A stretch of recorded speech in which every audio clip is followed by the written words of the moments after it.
काका हं? कुठे बाहेर निघालायस का? अरे नाही, मी ते माझ्या मित्रांना भेटायला चाललोय. ओ का ग, काय झालं? नाही, काय होणार आहे? मी काहीतरी बोलायला जाणार आणि तुम्हाला ते पटणार नाही नेहमी सारखं. हे बघ, असं काही नाहीये. आपण शिवाबद्दल हेच म्हणायचंय मला. नाही, तुम्हाला असं वाटतं ना की मला शिवाचा राग येतो किंवा मी शिवाच्या विरोधात बोलते. म्हणजे शिवाबद्दलच. हो, पण तुम्हाला माहित नाही ना तुमची सून तुमच्या नाकाखाली काय काय करते ते. तुम्हाला असं वाटतं की मला शिवाचा राग आहे किंवा मला वस्तीतल्या लोकांचा राग आहे म्हणून मी असं बोलत असते. असल्याशिवाय असं वाटतं का? मग काही असल्याशिवाय राग नसतो ना. ऐक ना कीर्ती, ऐक ना. तुला जे काही बोलायचंय ना ते स्पष्ट बोलशील?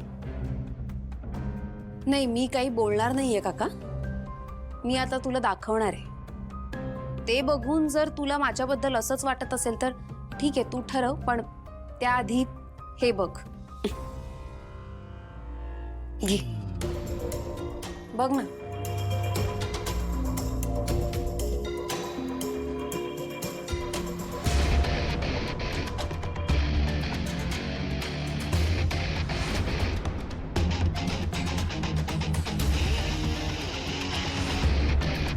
बघ बघ, ओळखलंस का कोण मुलगा आहे ते?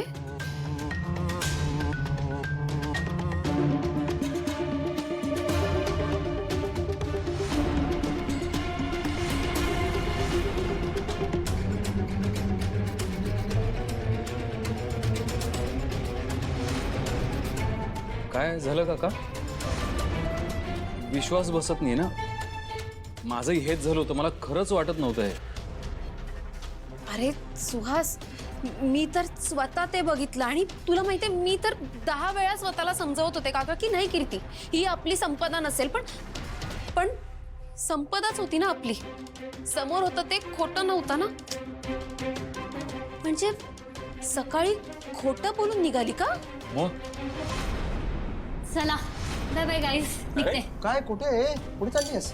माझ्या मैत्रिणीला भेटायला. काका, ओळखलंस ना हा मुलगा कोण आहे ते? आणि हा मुलगा तिच्या कॉन्टॅक्ट मध्ये कसा आला आठवतंय ना?